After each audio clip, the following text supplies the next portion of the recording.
Hello and salute everybody. Welcome back to the channel, Chatting with Nicole. We're just chatting here. If you have not subscribed, subscribe please.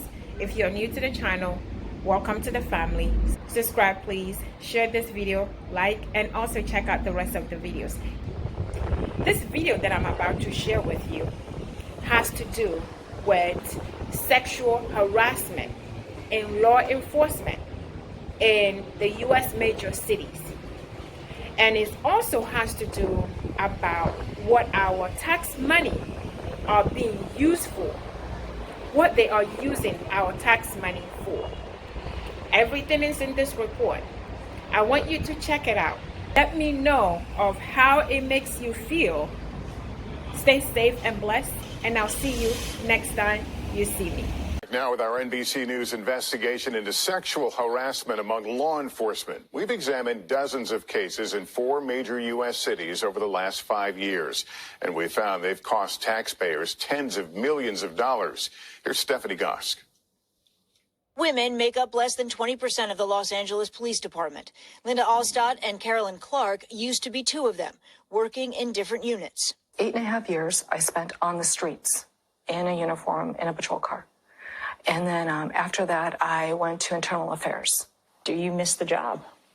Every single day. I love it. 2 successful careers until they say they were each sexually harassed by their bosses. He would do a lot of touching me and touching my shoulders and showing up to a lot of my calls. I'd be speaking to him and he'd glance up and down.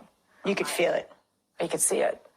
2 of Clark's fellow officers, Dave Doros and Elliot Sibley, witnessed the harassment. He came into the unit and started almost immediately talking about her body.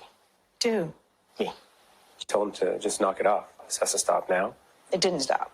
No. I would say it doubled down. In Alstott's case, her supervisor in internal affairs kept asking questions about her personal life. I flat out told him, that's none of your business. I thought he stopped. He did not. Because weeks later, I had found out that I was surveilled to find out who I was dating. Both women eventually made the tough decision to tell management. Alstott says that's when things got even worse. My daughter's looking out the window. She says, why are they following you? She says, aren't you the police? Why are the police following you? Your daughter asked you that? Yeah, that is the hardest thing to have to explain to a child. Clark and her colleagues who also reported the harassment felt retribution as well. Now we can't train when we want to train. We can't train where we want to train. They did everything they could to retaliate against us. Ultimately, all 4 of these former officers sued the city over the harassment and the retaliation. We either basically turn around and walk away, or we take a stand. Do I teach my son that it's okay to be abused and just shut up about it? And do I teach my daughters that it's okay for men to treat women like that? Clark settled. The city did not admit wrongdoing, but her male colleagues went to trial and won. The jury found they were retaliated against, and the city paid them $6.7 million. Alstott received nearly $1.9 million, but says it was only a partial victory. Do you feel like your career was kind of robbed from you? Absolutely. Because I was going to do more.